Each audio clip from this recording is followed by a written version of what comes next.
Hi, I'm Becca, and I'm one of the peer advisors in the Study Abroad office. I studied abroad for an academic year. It was my junior year in Umeå, Sweden. Hi, I'm Marlis Polarski, and I'm a peer advisor in the UMD Study Abroad office. I'm a junior here studying industrial engineering, and I studied in Perth, Western Australia, the spring semester of my sophomore year. Hi, my name is Andy Hilfers. I'm a peer advisor here in the Study Abroad office. I studied abroad for my entire sophomore year in Worcester, England, at the University of Worcester. Hi there, my name is Michelle Fighter, and I'm one of the peer advisors in the Study Abroad office.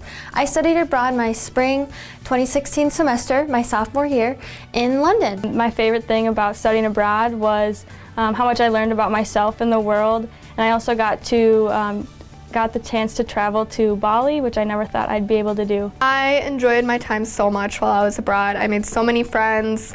I studied abroad for a year, so I got to be really close to them, and one of them even studied abroad in Canada the semester after I left, and so she came and spent a few days with my family. Well, my favorite part about living in London was that I was living in the heart of London, so I had access to so much that the city offers. One of the best parts of London is the subway system, or the tube, or the underground as they call it.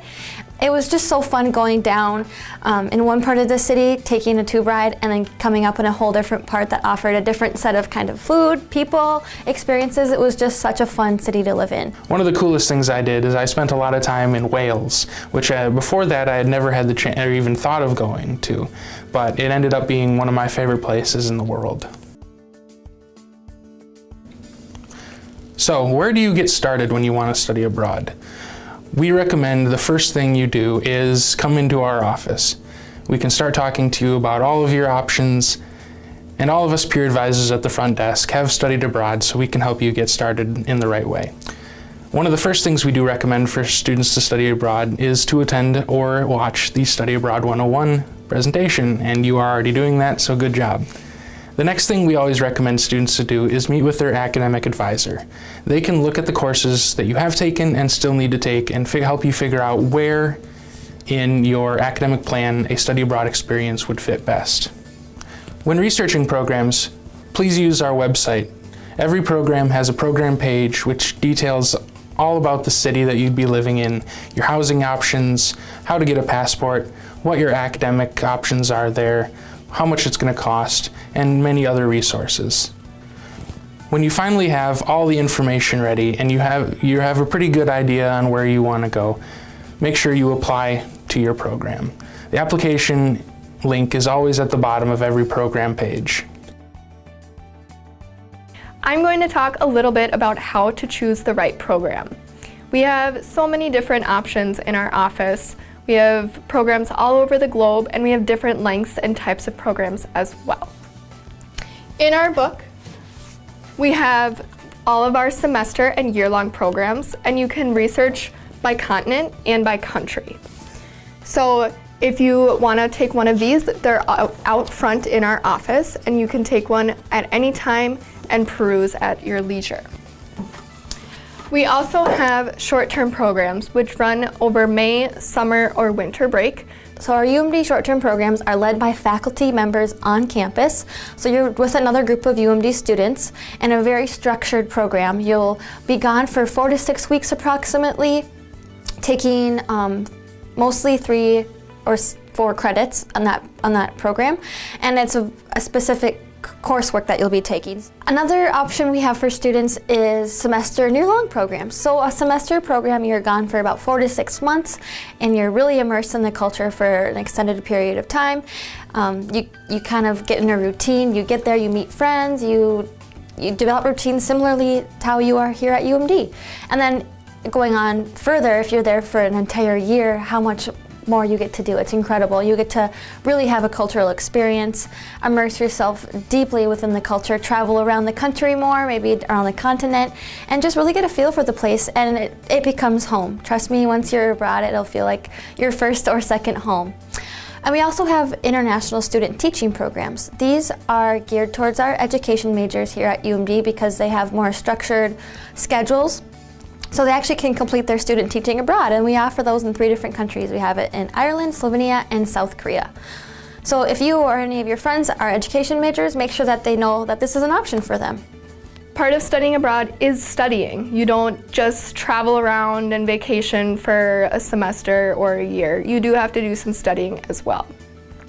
And we're going to talk later about academic planning, but do know that we want you to be talking with your advisors throughout the process because they can help you focus on what program might work best with your major. Here at the Study Abroad office, we take student safety very seriously. Certain locations around the world are not as accepting as certain minority groups, such as the LGBTQ+ community, as others. So we wouldn't want to send a student to a place that they're going to be unsafe. If that is a concern of yours, please let us know, and one of our program coordinators can provide you with a lot of resources. Don't worry though, we have several locations around the world, and one of them will be a perfect fit for you.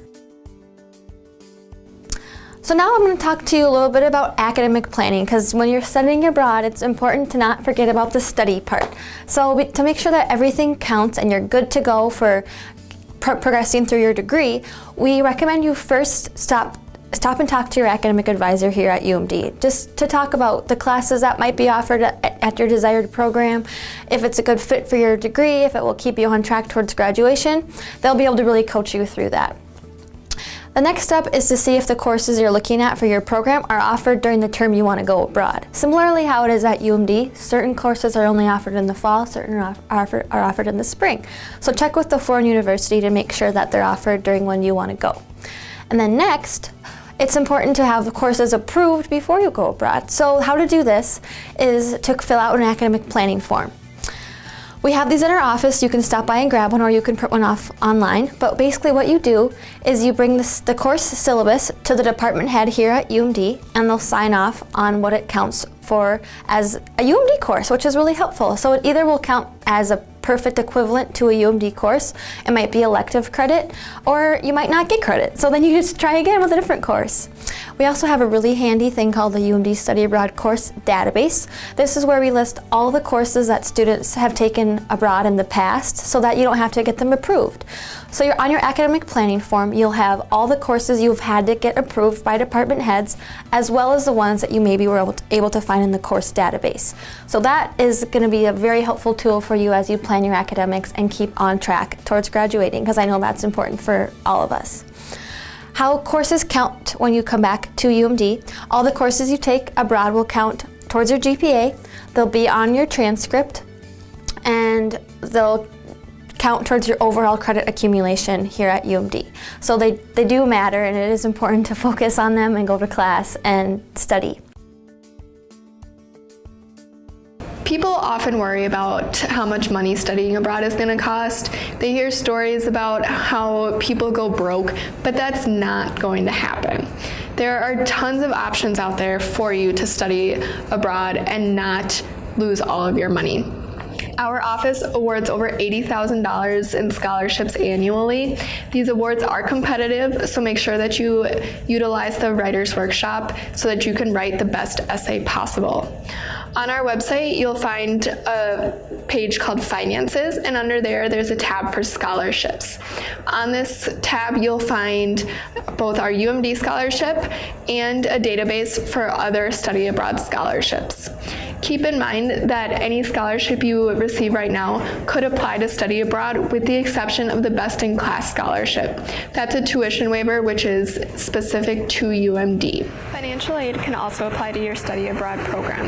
You fill out the FAFSA same as if you were attending UMD for that semester or year, and then our office works with One Stop to adjust your program cost to accurately reflect how much your program is going to be costing. We encourage you to stop in and talk to One Stop if you have questions about your financial aid, because they will know more about your specific situation and will be able to help you out. If your program is less than 6 credits, you can also enroll in an online UMD course or a course that doesn't overlap with your program dates to be eligible for financial aid.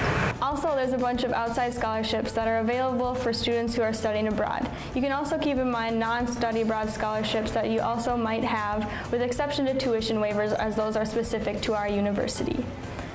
When should you apply for scholarships? As early as possible. It's never too early to apply.